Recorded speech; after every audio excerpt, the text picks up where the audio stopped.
Buenas noches, bienvenidos a Al otro lado de la realidad. Dentro de unos días, el 25 de julio, celebraremos la festividad de Santiago Apóstol. Este año tiene una característica especial.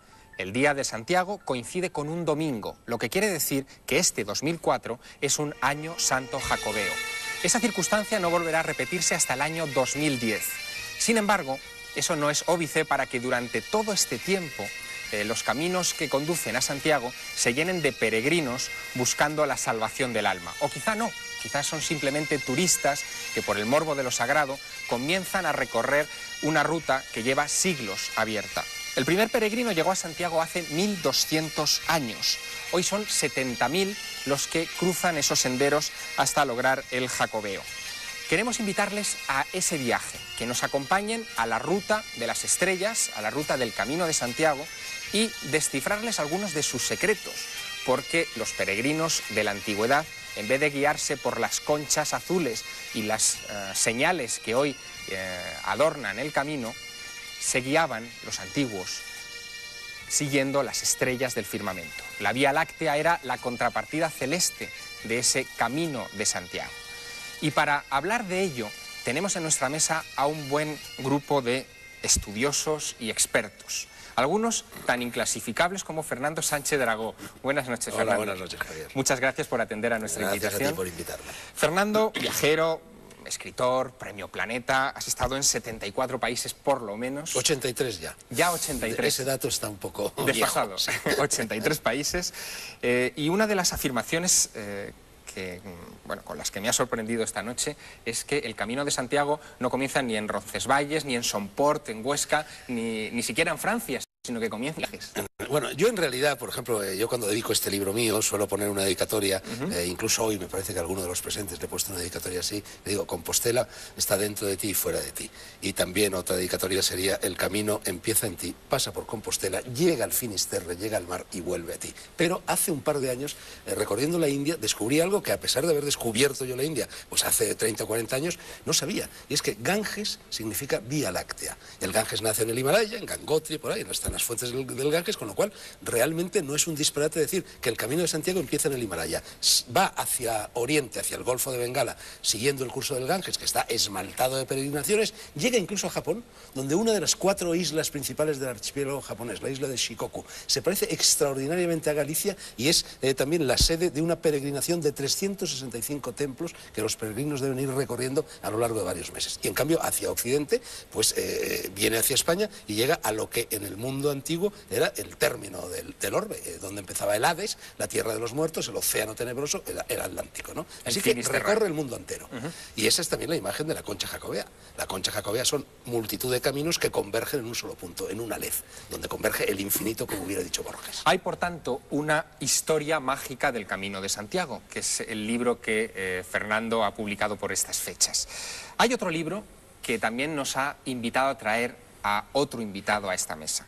El libro se titula Camino de Santiago, Geografía del Espíritu, y es de Jaime Cobreros. Jaime Cobreros, que es uno de los mayores expertos en el simbolismo románico en habla hispana, autor de este libro. Buenas noches, Jaime. Buenas noches.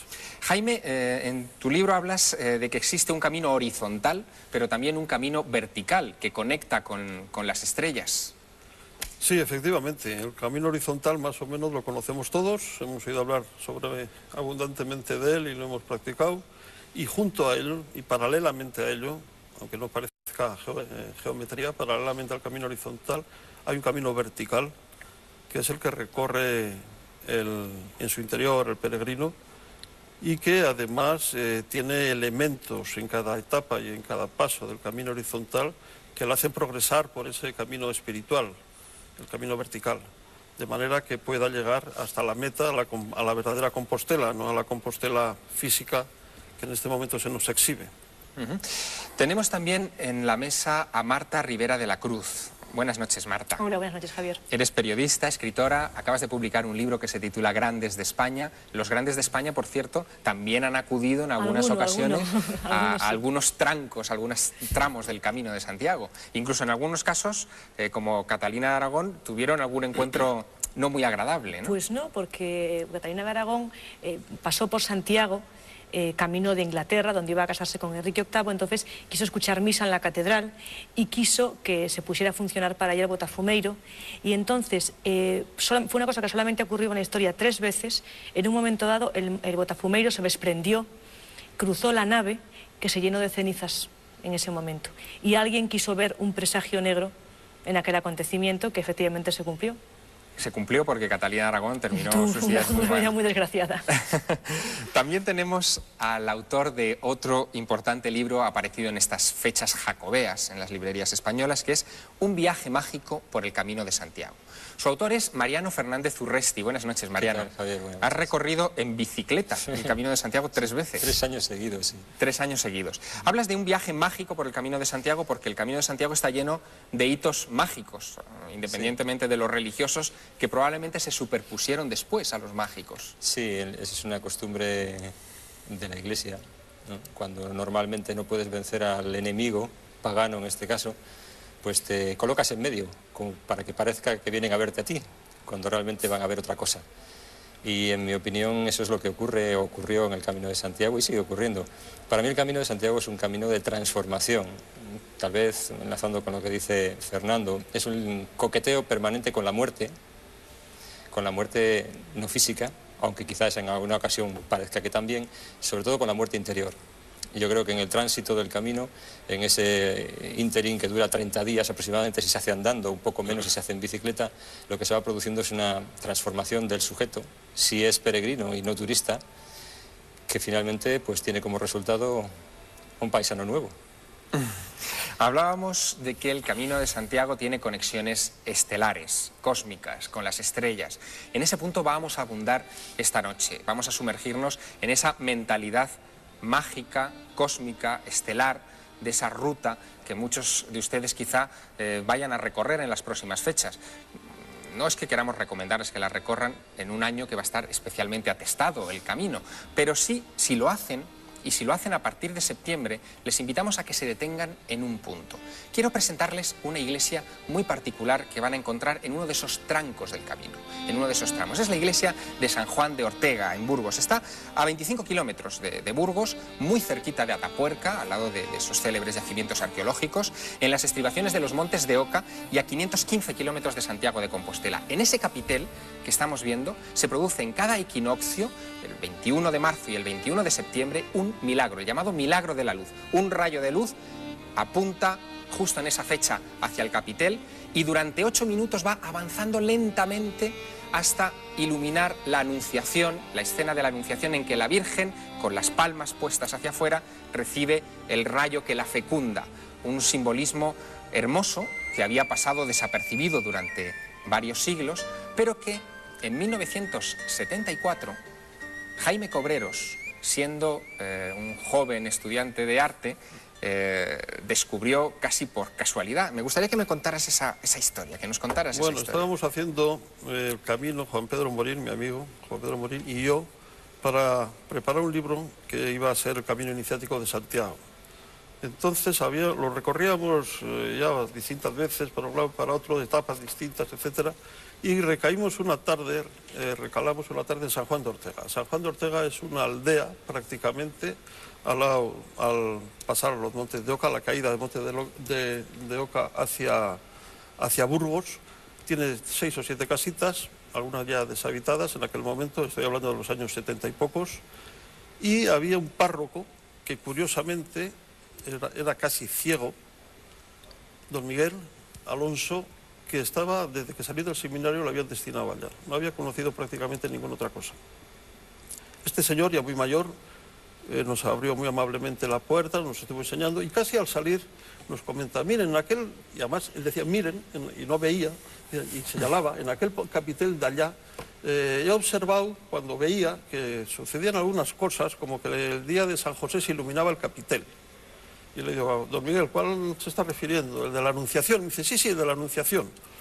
Y dice, y me dice usted que en el día de San Miguel, de San José. Y digo, pues entonces el de San Miguel también. Dice, al comienzo del otoño también se ilumina, efectivamente. Y digo, pues no se preocupe usted, que el próximo otoño estamos aquí por esas fechas. ¿Acudisteis otra vez? Yo me di cuenta de que efectivamente estaba hablando de los equinoccios. y que estábamos ante una anunciación que precisamente se celebra el 25 de marzo, San José el 19 de marzo y el equinoccio el 21 o 22 de marzo. Entonces acudimos, hubo suerte porque había sol,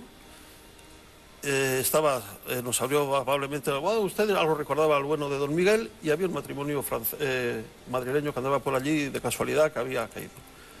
Y estupefactos, Juan Pedro Morín y yo, y el matrimonio madrileño, que quisimos explicarle un poco, porque para nosotros estábamos verdaderamente asombrados. El rayo de sol hasta las 6 de la tarde fue subiendo, entra precisamente por esa ventana que se ve ahora, que está alta, hacia las 6 y 5 de la tarde empezó a subir, y iluminó a las 6 y 5 pasadas plenamente el capitel de la Anunciación. Eso se ha hecho deliberadamente, lógicamente. Claro, por los entonces, a pesar de lo que crean muchos, de que es una casualidad, incluidos algunos sacerdotes, etcétera, es deliberado por el hecho de que la Virgen y el Arcángel San Gabriel se dirigen al rayo. No San Gabriel se dirige a María, como suele ser lo habitual en las anunciaciones, y puede aparecer 150 años después, Fray Angélico, en algunas de sus anunciaciones dibuja un rayo de sol por primera vez. Esto es 150 años antes. Es decir, y por primera vez, perdón, en el románico se da un hecho único que no se ha vuelto a describir nunca más en el románico, que es que algo exterior a un capitel potencia el simbolismo de ese capitel a límites extraordinarios, como nunca se había hecho hasta entonces. Se ha dado, por ejemplo, que rayos de luz el día del patrono de una iglesia puedan incidir en su tumba o en algún otro capitel. O sea, que están perfectamente orientadas en fechas específicas. Nunca una anunciación, que es la manera de simbolizar precisamente al Espíritu Santo. ¿Cómo se bueno, esto que está contando Jaime es un fenómeno recurrente en muchos enclaves sagrados, que han sido construidos de tal forma que el rayo del sol en una determinada fecha ilumine lo que es la parte central, el Santa Santorum, por así decir. Esto está, por ejemplo, lo que pasa es que a veces se opta por lo solsticial y a veces por lo equinoccial. Claro. Por ejemplo, en el caso de Stonehenge, el famoso enclave megalítico situado en Inglaterra, ahí es solsticial. En el caso de la fortaleza cátara de Monsegur, la gran fortaleza, también es solsticial. En cambio, en el caso de los mayas, por ejemplo, la pirámide de Chichén Itzá, donde está dibujada en piedras de distinto color la serpiente de plumas, Quetzalcóatl, también se ilumina cuando llega el equinoccio, ¿no? Claro, es que el equinoccio tiene un simbolismo mucho más rico que el del solsticio. Bueno, ya se anda. Entonces, no. La noche de San Juan. ¿Cuál es ese simbolismo del es equinoccio? la única fecha astronómica en que el Sol pasa por el mismo punto 2 veces al año. Eso tiene un simbolismo mucho más rico de posición, que no tienen los solsticios. Que siempre aparece clavado en el mismo punto del cielo. Es decir, antiguamente para hacer un templo, el sacerdote se sentaba durante un año en una silla en un punto concreto y ponía 2 columnas, 2 palos, a derecha e izquierda, según eran los solsticios, por donde era el de invierno y por donde salía el sol en el de verano. Pero en medio era el del equinoccio, y era donde verdaderamente iba el altar. Bueno, es que esto nos lleva directamente a lo que, en mi opinión, es la columna vertebral del Camino de Santiago, que son los maestros canteros. Es un camino de constructores, y de constructores que recogen la tradición de los constructores del Templo de Jerusalén. Sabios astrónomos también, no solo constructores. Por supuesto. Bueno, pero eso es porque toda la idea de la peregrinación es el macrocosmos reflejado en el microcosmos. Pero un momento, el orden divino trasplantado al orden Has dicho terrestre. del templo de Salomón, estamos hablando de judíos, por tanto, no de cristianos. Quiere decir que antes hubo alguna ruta... ¿De judíos o de fenicios? De fenicios. Porque realmente el templo de la famosa columna de Hiram y todo esto eran constructores fenicios. Los grandes maestros de la construcción en lo que ahora llamamos Oriente Medio, que en realidad es Próximo Oriente y no Oriente Medio, eran los fenicios. Pero en fin, fenicios o judíos es lo mismo. Los constructores del templo formaban una cofradía, lo que con el correr del tiempo dio pie a los masones, francmasones. Masón significa albañil. Y de hecho las cofradías de maestros cantores dejan su huella a lo largo del camino y tenían un conocimiento extraordinario de las leyes de la arquitectura, que es lo que les permitía hacer es decir, templos como el lo del camino, lo del rayo de sol en San Juan de Ortega no es extraordinario porque sea eso. Se da hasta en los dólmenes y meniles de Antequera, se da como va penetrando el sol en los solsticios hasta dentro de la... Los dólmenes siempre están orientados hasta dentro de la cámara, ¿no? Permitidme que vayamos a la etimología también del lugar. Mariano, Compostela tiene un significado también que nos remite a las estrellas, ¿no? Sí, o hay quien dice que puede ser eso, hay quien dice que puede hablar del compos como materia de los alquimistas. alquimista. Pero Compostela podría ser campo de la estrella, sí, también. o campo de estelas funerarias. O el compos alquimista que decía Fernando. Entonces estaríamos hablando de ese rito de transformación al que yo hacía referencia en mi primera intervención. Pero regresando también al tema de las estrellas y la disposición de las cosas sobre la Tierra en función de cómo están en el cielo, sin duda hay muchos lugares donde podemos encontrar ejemplos, pero una cultura que fue no sé si pionera, bueno, fue un ejemplo de eso, fue la cultura egipcia. En Egipto encontramos la disposición, y tú lo sabes bien, de los templos según una determinada manera en función de cómo estaban también ordenadas las estrellas en ese momento. Y juegos de luces también los encontramos en Abu Simbel y en muchos lugares más. Bien, vamos, si me permitís, a hacer un alto en el camino. Hemos llegado hasta Egipto. Egipto nos va a dar mucho juego en el Camino de Santiago. Muchos quizá de ustedes no entiendan esa relación entre Santiago de Compostela, la ruta jacobea y Egipto. La hay. Después de la publicidad se lo contaremos.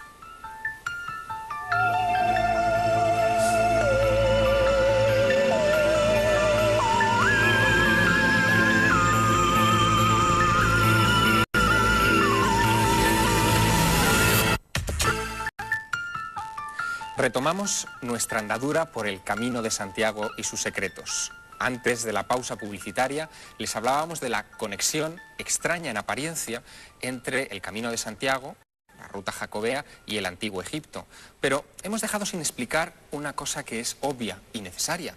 El Camino de Santiago se conoce como tal porque se cree que el apóstol Santiago lo recorrió en un momento dado de la historia. Marta Rivera de la Cruz, que es nuestra experta en leyendas, nos va a resumir un poco esa leyenda, ¿no? Pues al parecer, en una noche de julio, una noche de verano muy pacífica, aparece en Iria Flavia, una localidad que está muy cerquita de Santiago, una barca de piedra, dentro de la cual un cuerpo que parece ser el del apóstol Santiago, que no se sabe evidentemente cómo llegó allí.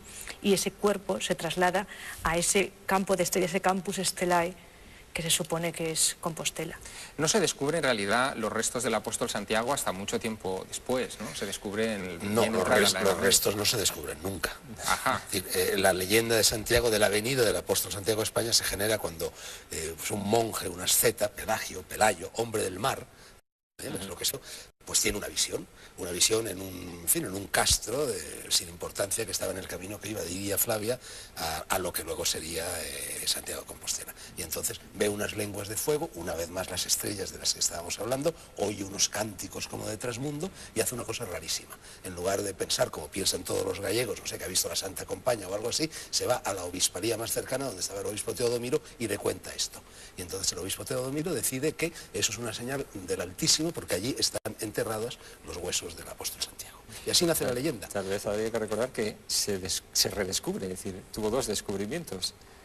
Con el paso del tiempo eso se cuestiona, incluso se olvida, y después se vuelve a hacer ya propiamente una excavación detrás del altar mayor, y a finales del siglo XIX aparecen unos restos mondos y rondos, que se guardan en un arca santa, que hasta es la que finalmente hay bula, Ajá. por bulas que no quede, y el Papa León XIII pues dicta... Declara dogma de fe lo que hasta entonces solo había sido una leyenda. Y la pregunta... Pero a mí me gustaría añadir algo a esto que acaba de decir Mariano. Yo en el año 1983-84 dirigí un curso sobre Prisciliano por cuenta de la Universidad de Valencia y Pelayo en Pontevedra.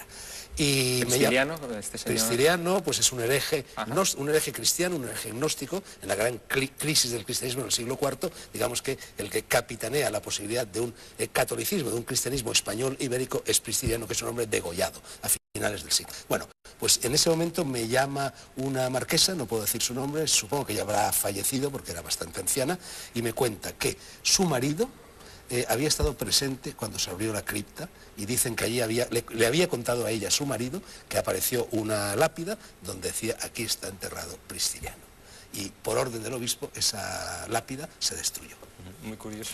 Prisciliano. Es un testimonio bastante veraz, porque ¿por qué me iba a engañar a mí la señora esta, ¿no? Prisciliano es el elemento que nos permite en el antiguo Egipto, precisamente, de alguna manera, porque sería un hereje de creencias gnósticas, has dicho, procedentes del antiguo Egipto. Su maestro era un tal Marco de Menfis. Efectivamente, del cual se decía que venía de Egipto y tal. Mira, yo hice el Camino de Santiago muy a comienzos, 1972, 73 de los años 70, ¿no? Y entonces, de repente, yo creo que es la tesis más novedosa que yo aporto en mi libro sobre el Camino de Santiago, es que es una reconstrucción del mito de Osiris. Osiris es también un dios de los muertos en Egipto, como lo es, tú has señalado la importancia que la muerte es un viaje viaje a la tierra de los muertos. Además, para iniciarse, para convertirse en un hombre de conocimiento, en un hombre superior, hay que bajar siempre a los ínferos, hay que morir, es lo que hace Jesús, es lo que hace Ulises, es lo que hace Eneas, es lo que hace el propio Dante muchos siglos después, y renacer convertido en un hombre nuevo. Ese es el sentido de transformación, y para transformarse hay que morir. Bueno, pues Osiris es el hombre, que es el dios que espera en el más allá a los egipcios cuando se mueren y el que los juzga, por así decir. Por otra parte, el mito de Osiris está entrelazado a Isis. Osiris es esposo o hijo de Isis. Por lo general es esposo, porque hay varios Osiris, y el hijo sería Horus. Isis va a ser lo que va a inspirar toda la mitología de la Virgen en el cristianismo. Pues bien, Osiris es un dios despedazado, cuyos restos se arrojan al Nilo, y precisamente su esposa Isis va recomponiéndolos. En la leyenda que acaba de evocar Marta, de cómo el apóstol Santiago llega a España después de muerto, llega también degollado porque él le habían cortado la cabeza en Jerusalén. Ya tenemos ahí otro elemento más que lo engarza. Pero además el apóstol Santiago tuvo un primer viaje, que fue cuando predicó el cristianismo en España, antes de la llegada a muerto. Cuando se le apareció la Virgen en Zaragoza. Y entonces llega también a Galicia, funda las dos primeras iglesias dedicadas a la Virgen María que existen en España, una en el Padrón, Iria Flavia, que era la ciudad de Isis precisamente, y otra donde está el santuario de la Barca actualmente, en Muxía. Y luego recorre, dice la leyenda, todo lo que es más o menos el Camino de Santiago, hasta llegar a Zaragoza, donde funda el culto a la Virgen del Pilar. Entonces es un culto yin y yang, es un culto Yon y Lingam, es un culto masculino-femenino, como lo es el de Osiris. Entonces, Jaime Cobreros, ¿quién está enterrado en Santiago? El apóstol Santiago.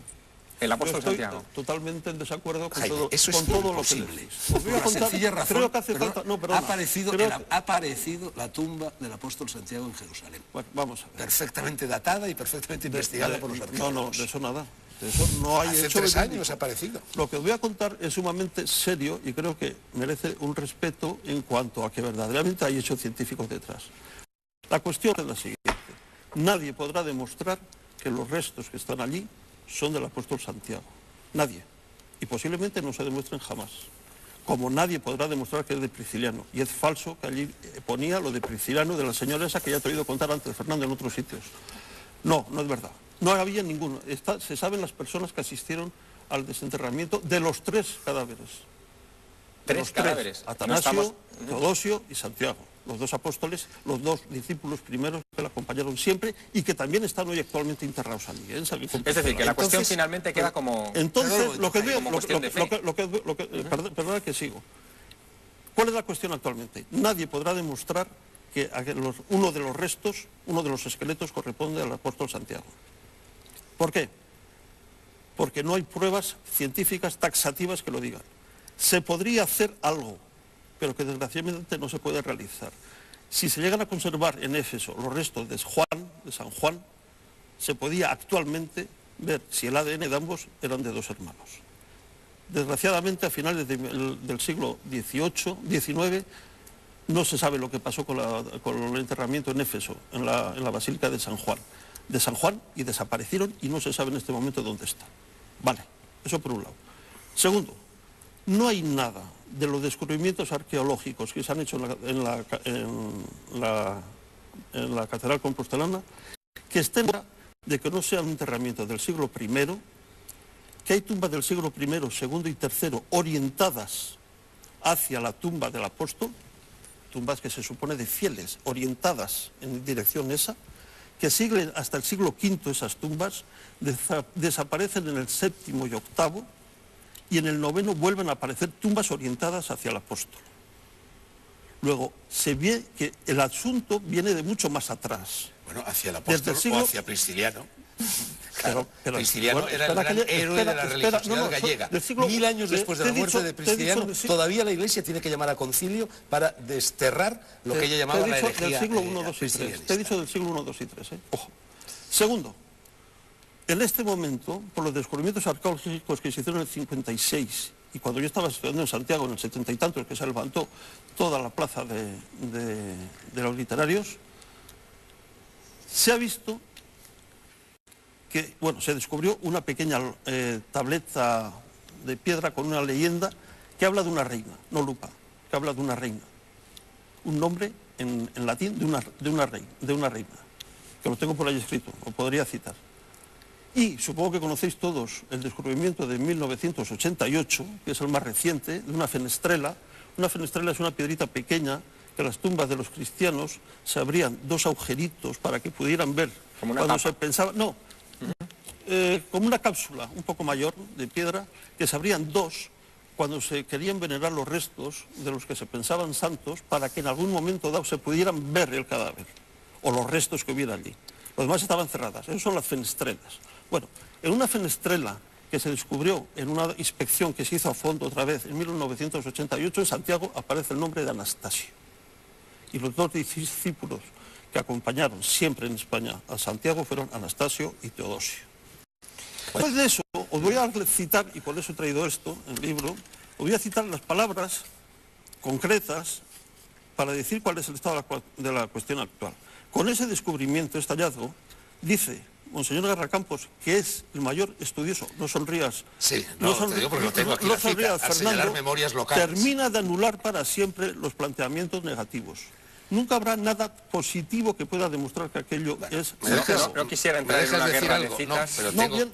tengo que decir. De hecho, réplica, Si el minuto apóstol y Santiago continuamos. vino en 2 ocasiones a España, como pretende la leyenda, para predicar el cristianismo y luego después de muerto, ¿cómo se explica que desde ese momento hasta el siglo XI no haya ni un solo testimonio escrito? ¿Cómo se explica el terco silencio mantenido por todos los grandes autores cristianos de España, muchos de ellos santos, por Prudencio, por Osorio de Braga, por Martín de Dumio, por Ildefonso, por Braulio, por Tajón de Zaragoza y por Leandro de Sevilla? La única mención anterior al siglo XI, aparte de la leyenda del siglo VIII, la única mención que hay está en una obra atribuida, una obra mínima sin importancia, atribuida a San Isidoro, una obra que se llama De Ortu et Obitu Patrum. San Isidoro lo cita. ¿Cómo se explica Beato, no, Beato San Isidoro en una obra atribuida lo cita. menciona de pasada al apóstol? Hay una Lo cita, cita. sí, que se Lo- atribuye. La primera fuente historiográfica sobre el Bueno, que se apóstol es atribuye del siglo XI, de Beato, del 77. del Líbano. 1000 años de Caramba. silencio. por Acalorado, favor. acalorado debate sobre la tumba No, es que... y quién No, es... sobre la presencia de del Santiago apóstol en o no España. Es enterrado en que España. creo que la cuestión es esa. No se podrá nunca afirmar nada positivo, pero negativo tampoco. Porque hay pruebas arqueológicas. Yo estoy de acuerdo en que no se puede demostrar que arqueológicas, Prisciliano esté allí. Y que lo de nunca Prisciliano se podrá está ahí demostrar es algo- seguramente. Ahora, Fernando, que el apóstol que nunca ha estado en Prisciliano- España, que eso va a Prisciliano- misa, que nunca mejor Prisciliano- dicho. Que El hecho- Prisciliano está ahí es algo que es correcta, es muy Eso es bonito, otra es leyenda. muy bonito No, y eso es es muy otra leyenda. correcto. El hecho Eso en es cualquier otra leyenda caso, como la del señores... apóstol, solo que más verosímil. Un momento, el ¿Por hecho en qué? cualquier ¿Por caso... qué? Bueno, no me va a dejar Javier Sierra explicarte por qué, porque se nos va el programa No, entero no, no, hablando es de que ¿por qué no es Prisciliano? verosímil Si quieres, cuando hay te lo una explico. tradición de casi 2000 años de que está allí? ¿Por qué es más verosímil? Oye, perdona que es tiene mucho una más tradición. bonito. No, es que no es verdad que sea una tradición de 2000 años. Oye, es si una habla tradición San que no Isidoro de existe en Sevilla. España hasta el siglo VIII, o mejor dicho, hasta el XI. No, no, Señores, perdona. un momento, No, no, mucho anterior, hombre. El caso del apóstol Santiago Le arrancan o basílicas Prisciliano a Alfonso enterrado en II. Santiago de Hombre, Compostela por favor. está abierto, obviamente. Lo que es un fenómeno indiscutible No, es creo que el está camino. cerrado. Es decir, lo que ha generado esa creencia en Santiago, esté él o no esté enterrado en Santiago de Compostela. Fernando, acabas de presentar una película de la que eres... Se titula Camino de Santiago, el origen, dirigida por Jorge Algora. Una película que ha costado la friolera de casi 1 millón de euros de producción. Sí, sí, sí. En la que das es una película magnífica, al menos desde el punto de vista técnico. En la que das qué visión del camino. Bueno, más la misma visión que está en la historia mágica del Camino de Santiago en este libro, la visión de los maestros canteros, la visión de las estrellas, la visión de Prisciliano, todo esto. Yo soy el narrador. Es una película comercial, se va a pasar por televisión, pero se está pasando ahora por los cines Verdi en toda España. Supongo que la Iglesia no estará muy contento, claro, con esta versión. Bueno, la Iglesia nunca está contenta conmigo ni con mis opiniones sobre el camino del apóstol Santiago, pero la Iglesia se equivoca. Porque lo que yo digo, en primer lugar, lo que yo digo y otros muchos investigadores, muchísima gente ha venido el Camino de Santiago, cuando yo lo recorro, a comienzos, en 1972, prácticamente había desaparecido, se había olvidado. Era una ruina en decadencia, estaba cayéndose a pedazos. Gracias a todas estas interpretaciones esotéricas del camino, el camino ha resucitado. Y si hoy vienen estos 70.000 peregrinos o turistas a los que te has referido, vienen en gran parte debido a los investigadores que han sacado pues todos los recovecos esotéricos del Camino de Santiago. Y además, esto no le quita nada a la Iglesia. Si la leyenda de Santiago es una leyenda, como lo es la de Prisciliano, como lo es la de Juan de Ortega, como lo es la de Santo Domingo de la Calzada, todo el Camino de Santiago son leyendas. Lo único que se hace con todas estas interpretaciones es darle más pedigrí. Es decir, decir que el Camino de Santiago no empieza con Santiago, es un camino anterior y que es un camino no solo cristiano, sino es un camino de todos los hombres. Fíjense hasta qué punto hay leyendas en el Camino de Santiago, que hay un lugar muy concreto del que les queremos mostrar una imagen, que es Cebreiro, En ese lugar se cree que se conserva incluso el grial, la copa mítica de la que bebió Cristo en la última cena o en la que José de Arimatea recogió la sangre del crucificado. Ahí la tenemos, ese es el grial de Cebreiro. Marta Rivera, de esto sí que hay pocas dudas históricas de que no es el verdadero grial. Eso está claro que no es el verdadero grial. Lo que pasa es que está vinculado a unas leyendas que realmente son bonitas. El Cebreiro es un lugar en una cumbre, una montaña, rodeado de unos paisajes maravillosos que en invierno se cubre de nieve. Antes no se podía casi acceder a partir del mes de noviembre, ahora ya pues las cosas son más fáciles. Está una pequeña iglesia de Santa María do Cebreiro, al lado una hostería, la hostería de San Giraldo de Aurillac, que fue fundada por un peregrino que llegó a Cebreiro, tuvo que pasar la noche prácticamente al raso y entonces hizo una promesa que era de construir un albergue para peregrinos que aún se conserva, funciona como hotel rural y como comedor también, se come por cierto maravillosamente bien, una comida casera muy buena. Y luego en la iglesia, que es inmediata, sucedió en el siglo XV un milagro que sí está documentado. En la noche de Nochebuena, aparece en la misa del gallo, bueno, pues estaba por supuesto toda la capilla rodeada de nieve, un único persona para escuchar misa. Pues porque era imposible para los vecinos de las aldeas cercanas llegar hasta la iglesia. Entonces el cura que oficiaba misa, en el momento de consagrar, pensó: qué tontería que este hombre haya venido aquí, haya pasado por tantas penalidades para ver pues simplemente para comulgar. Y en el momento de la consagración se convierte el vino en sangre y el pan un milagro en carne. Eucarístico, ¿no? Que un es milagro el eucarístico. término que recibe. Bueno, que tuvo además tal trascendencia que los reyes católicos acudieron a Santa María del Cebreiro para visitar la iglesia y quisieron llevarse el cáliz del milagro. Fíjate, estamos hablando de cálices, una zona donde además parece que Richard Wagner estuvo también antes de componer el Parsifal, una zona donde incluso hay adaptaciones casi de la leyenda artúrica a Galicia. Sí, ¿no? sí, hay un poema maravilloso de Ramón Cabanillas que se llama La noite estrelecida, que es una recreación de la leyenda artúrica que empieza, o sea, el grial se supone que está en el Cebreiro, y esa escena del yunque con la espada clavada y el rey Arturo intentando sacarla del yunque después de que otros caballeros no pudieran, sucede en el atrio de la Catedral de Lugo. Permítanme... Déjame decir algo más sobre el grial. El Camino de Santiago es un camino de griales. La península ibérica es el país del grial, como tú acabas de señalar, relacionado con Wagner. Tú fíjate que todo el Camino de Santiago, ¿cuáles son los griales españoles? San Pedro de Roda, en Cataluña, por ahí entra el camino que venía a través del Mediterráneo. San Juan de la Peña, en Aragón, muy cerca de Navarra, ahí está el grial aragonés y navarro. San Pantaleón de Los, en la provincia de Burgos, muy cerca y al lado de un pueblo que se llama Criales, y de la Sierra de la Demanda, la Sierra de la Demanda del Grial. Ahí está el grial castellano y vasco.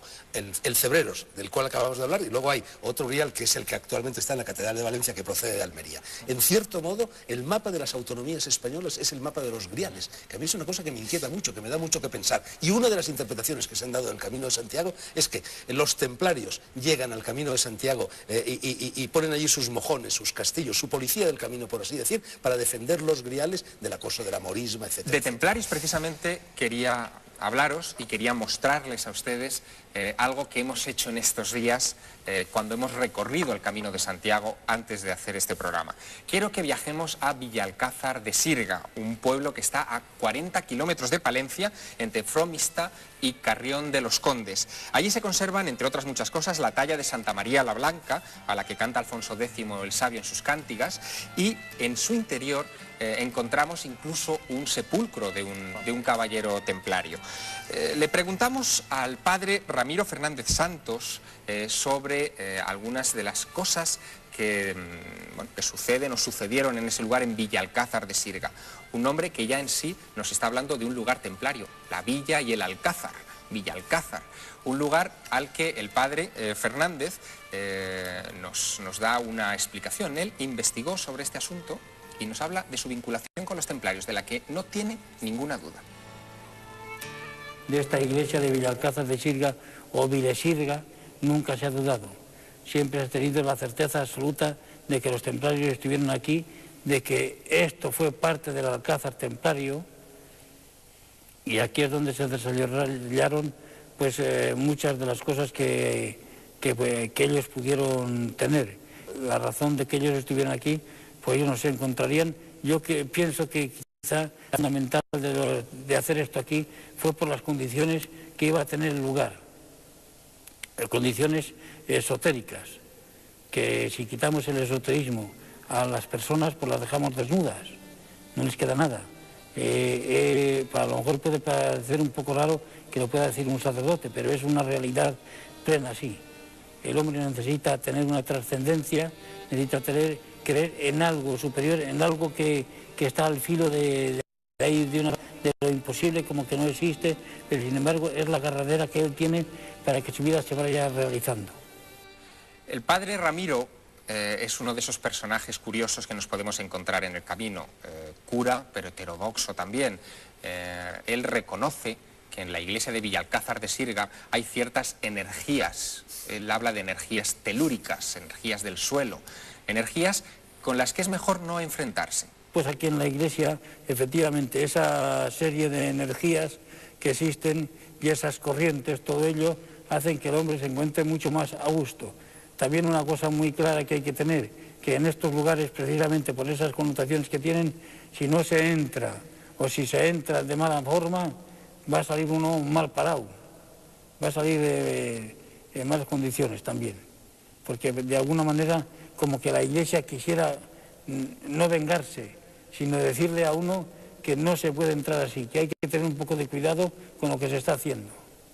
Agradecimos mucho al padre Ramiro que nos atendiera, acababa de salir de una reciente operación, estuvo convaleciente y en un momento determinado, cuando ya ganamos confianza con él en la conversación, le preguntamos algo inevitable, algo que ustedes estarán preguntando, ¿cómo un cura se interesa por este tipo de cuestiones? A mí me interesó todo esto hace ya muchos años, hace 30 y tantos años, en un pueblecillo de la Valdavia, donde estuve de sacerdote también, con un muchacho que hacía prácticas con el péndulo.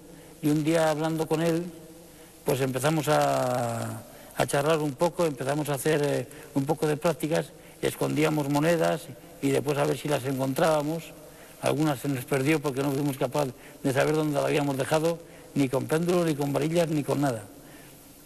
Pero y aparte de que yo creo que todo el mundo lo puede hacer, pero sin embargo hay que estar un poco capacitado también, es algo un poco de don. Yo en las manos siempre he tenido especial como sanador o para curar ciertas cosas y también para ver un poco, que a veces se pasa unos malos tragos, porque pues, me acuerdo en una ocasión de yendo a Palencia con el coche, pues me tuve que parar de repente porque estaba viendo un accidente y justo a los 2 kilómetros de allí estaba el trompazo.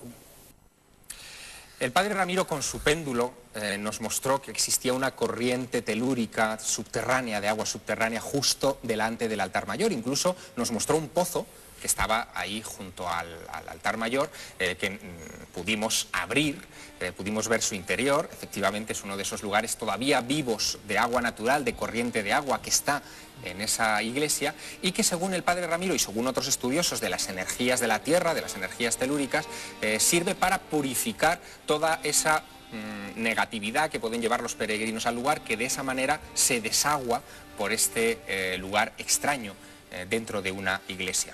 Energías telúricas, extraño concepto, pero también común, ¿no es así, Mariano? Pues sí, hay una serie de cosas que podríamos enlazar, ¿no? Porque todo esto al final está enlazado. La leyenda que antes citaba Marta, a partir de Cebreiro y de la llegada de Isabel la Católica con el propósito de llevarse el Santo Grial o el Grial aquel, tiene una segunda parte, y es que la mula sobre la cual pusieron el tesoro se negó a caminar. ¿Por qué se negó a caminar? Y esto es algo que podemos encontrar en la Virgen de la Encina de Puenferrada, encontrada supuestamente por un templario. Podemos encontrarlo en distintos lugares. Hay sepulcros que se obstinan en no ser movidos de su lugar. ¿Por qué? Porque lo importante es el lugar, no el objeto. Es decir, existe una fuerza que tira de eso hacia el suelo, que hace que el objeto en sí mismo tenga sentido y solo sentido en ese lugar y no en otro. Tal vez es lo mismo que nos quería decir. Es lo que los chamanes llaman un lugar de poder. Efectivamente. Pero entonces, Fernando, en una época en la que nos manejamos con GPS, en vez de mirar a las estrellas, uno puede llegar a percibir ese pendurismo? Sí. Por supuesto que sí, con un péndulo, por ejemplo, como el buen padre Ramiro, no sé, que le van a tirar de las orejas, por cierto, del obispado, me temo, ¿no? Pero, en cierto modo, ya tenían un GPS los peregrinos medievales. Ese extraño báculo en forma de tau, ahí en el Pórtico de la Gloria hay una figura del apóstol que tiene un báculo en forma de tau. Hay dos grandes báculos. Uno el laberinto, que es más tradicional, y otro el de forma de tau. Bueno, pues hay una interpretación llevada a cabo por un astrónomo que dice que en realidad el báculo en forma de tau, aparte de que la tau es una letra que tiene infinitas connotaciones esotéricas, pero en fin, olvidándonos de ella, sería un instrumento, una especie de sextante que permitiría orientarse al peregrino a lo largo de la ruta. Es decir, tendría una especie de varilla móvil, entonces el tau, la varilla móvil, entonces calculando la estrella polar no se perdían. Así que tenían su GPS. Mariano me ha traído también una cosa singular. Sí, un juego de la oca.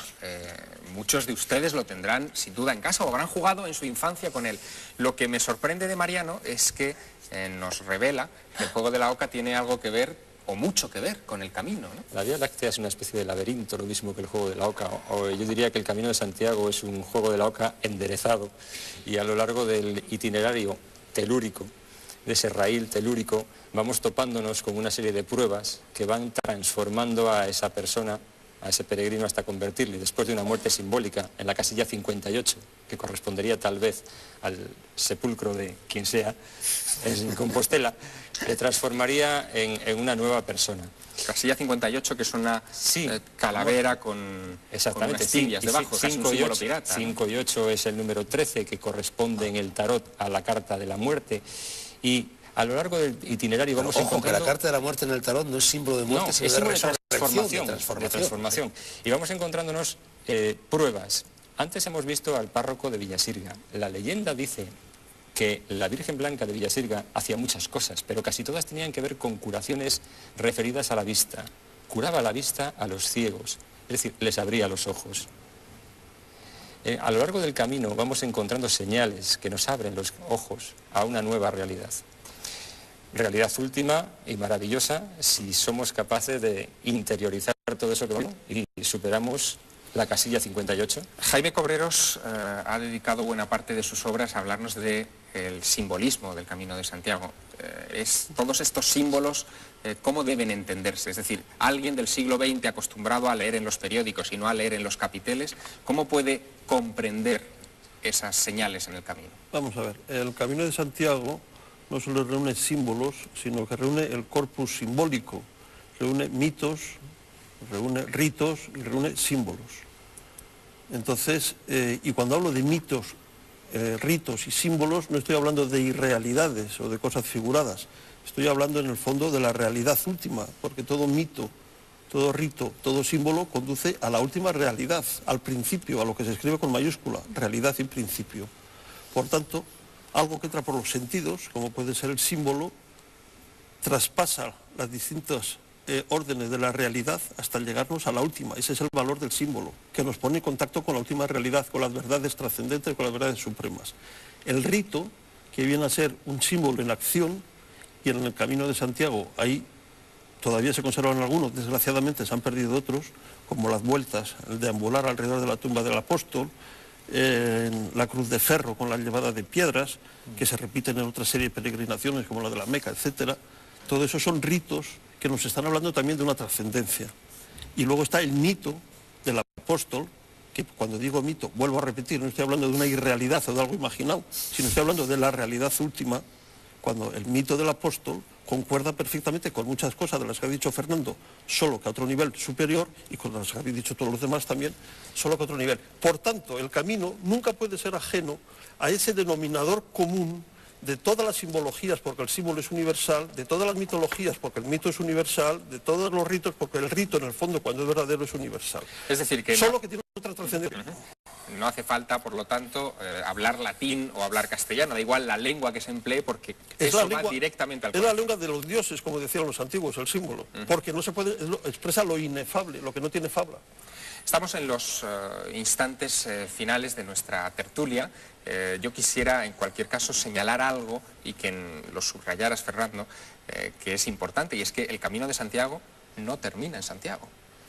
Bueno, efectivamente es ilógico que una persona emprenda un viaje desde remotísimas tierras que llegue a 30 kilómetros del mar y que no llegue al mar. Claro. En lo que hoy llamamos Finisterre o Fisterra, estaba el Ara Solis, y eso está perfectamente documentado en la época de los romanos. El Ara Solis era el altar del sol, y entonces tú imagínate, un hombre del mundo antiguo que recorría el mundo entero para llegar, lo hemos dicho antes, al lugar donde terminaba el mundo rotulado, el mundo conocido por la antigüedad clásica. Esas líneas del Finisterre, donde además había toda clase de leyendas, de petroglifos, de insculturas procedentes de un legendario desembarco de Atlantes o de algo parecido a Atlantes. Entonces esa persona en el altar del sol asistía simbólicamente, como señalaba Jaime, a la muerte del sol. Veía cómo el sol descendía en el horizonte, él moría al mismo tiempo que el sol y al día siguiente renacía convertido en un hombre nuevo. Esa es la verdadera espoleta del Camino de Santiago, y eso convierte el Camino de Santiago en algo no ya histórico sino prehistórico, que existía antes de que la historia se echara a andar. Y hay un cementerio en Santa María de Noya donde encontramos una serie de lápidas supuestamente escritas por canteros, también supuestamente con signos gremiales, dice la historia convencional, con signos iniciáticos, dice la historia heterodoxa, que vendrían a ser las lápidas donde ellos de alguna manera representaban su propia muerte simbólica. Son lápidas que jamás cubrieron ninguna fosa. Están hoy en día en Santa María de Noya, en un cementerio que puede ser visitado actualmente, como están expuestas como un museo.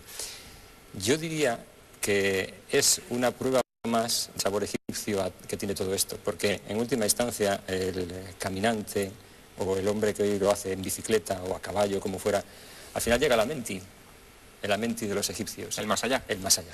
El otro lado. Claro, el otro lado. Y se te ha olvidado decir que Noya es un topónimo fonéticamente emparentado con Noé. Noé. Y hay Noé. también una serie de leyendas relativas al desembarco diluvial, postdiluvial. Que nos llevaría muy lejos. Ahí hay No una es- persona enterrada, un personaje enterrado, Joan de Estivadas, enterrado en esa iglesia, cuyo nombre también nos llevaría a hacer distinto. Y en la ría de Noya está el Castro de Baroña, al que las habladurías locales atribuyen el hecho de haber sido el primer lugar donde desembarcó Tan Noé complicado después de Yo creo que o tan simple como el Todo juego de cuadra, la oca, todo cuadra. todo rueda y todo nos lleva a ese lugar mágico yo que es Santiago. Nos lleva al paraíso. Al paraíso. Yo creo que está la madre Pero, oca. si me permitís, esto es solamente el inicio del viaje. Lo que hemos hecho ha sido esbozar para los verdaderos peregrinos, no para los turistas, algunas claves para recorrer ese camino que no solamente se recorre con los pies, sino también con el corazón. Gracias, Fernando. Gracias, Marta. Gracias, Jaime. A ti. Gracias, Mariano. Continuamos en estos últimos segundos, en estos últimos minutos del programa, con esa sección que llamamos Línea Abierta y que dedicamos a todas las consultas que nos hacen llegar a través de nuestro correo electrónico o nuestra dirección postal. Quien se encarga de centralizar toda esa información y de contarnos cuáles son las inquietudes que ustedes nos manifiestan es Carmen Porter. Carmen, buenas noches. Buenas noches, Javier. ¿Qué es lo que nos han mandado, enviado, comentado los espectadores Muchísimas esta semana? cosas y hay que agradecérselo porque además nos ven no solo en Madrid, que son la mayoría de nuestros espectadores, sino también a través de Digital Plus y otros operadores vía satélite, pues nos ven el programa en toda España, incluso fuera de España. En Alemania, por ejemplo, Rosa Aro nos dice que reside en Heidelberg, en Alemania, y que pues, la mandamos un beso. También ella vía satélite, pues que nos ve y que le encanta el programa. Esta semana en el buzón ha aparecido algo realmente curioso, a nosotros nos ha llamado mucho la atención. Me gustaría que nos lo contaras, Ha Carmen. aparecido cosas curiosas porque, fíjate, los espectadores se contestan unos a otros. Recibíamos un mensaje de Pedro Llorente Guijarro que decía que en un programa pues hablamos de mensajes ocultos en la música. Y él nos decía, es cierto que existen esos mensajes ocultos. Es cierto que los Beatles, grupos como los Beatles o The Kiss, por ejemplo, emitían esos Mensajes poniendo el disco al revés y Efectivamente. aparecía un mensaje normalmente pues no muy bueno, siempre referidos a la muerte o al demonio. Y fíjate, otro amigo en esta misma semana nos mandaba otro correo. Félix Sánchez Jiménez nos decía que había descubierto un mensaje oculto, pero en un grupo español, ¿Qué dices? en Mecano, en la canción Hoy no me puedo levantar, No me lo puedo creer. que si la oíamos al revés Ajá. se escuchaba una cosa como velo del demonio. Eso- Si quieres, vamos a oírlo, Javier. No me puedo levantar.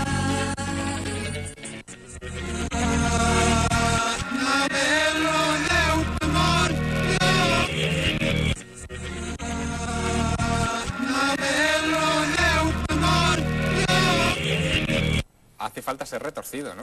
Cuando menos curioso, ¿no, Javier?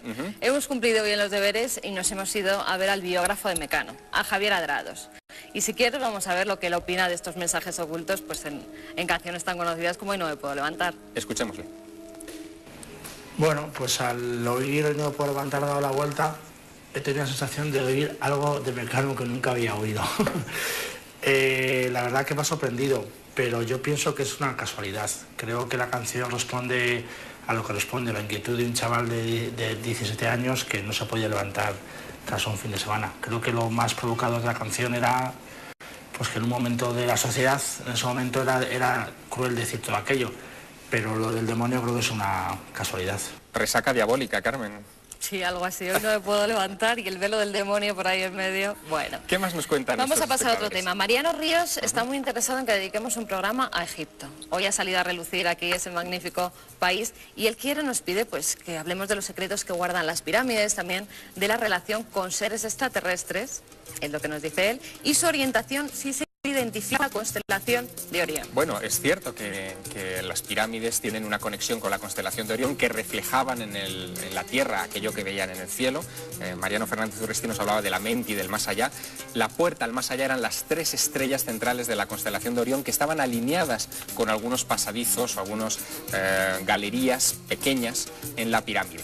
Por supuesto que vamos a hablar de Egipto y por supuesto que este programa traerá a los mejores expertos mundiales en esa materia que ya están convocados a esta mesa. Claro que sí, o sea que nuestro amigo Mario que no se pierda ese programa sobre Egipto porque va a descubrir cosas muy curiosas aquí.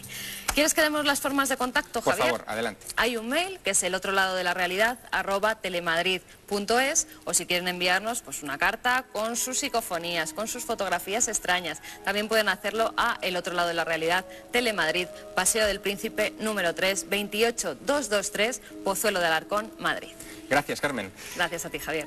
Entramos ya en esos instantes finales. Acabamos de mostrarles cómo hacer en condiciones el Camino de Santiago y nos hemos paseado rápidamente por otros enigmas contemporáneos de los que estamos absolutamente rodeados. La semana que viene volveremos aquí con otro enigma de gran envergadura. No se lo pierdan. El otro lado de la realidad lo abordará con la seriedad que nos caracteriza. Buenas noches.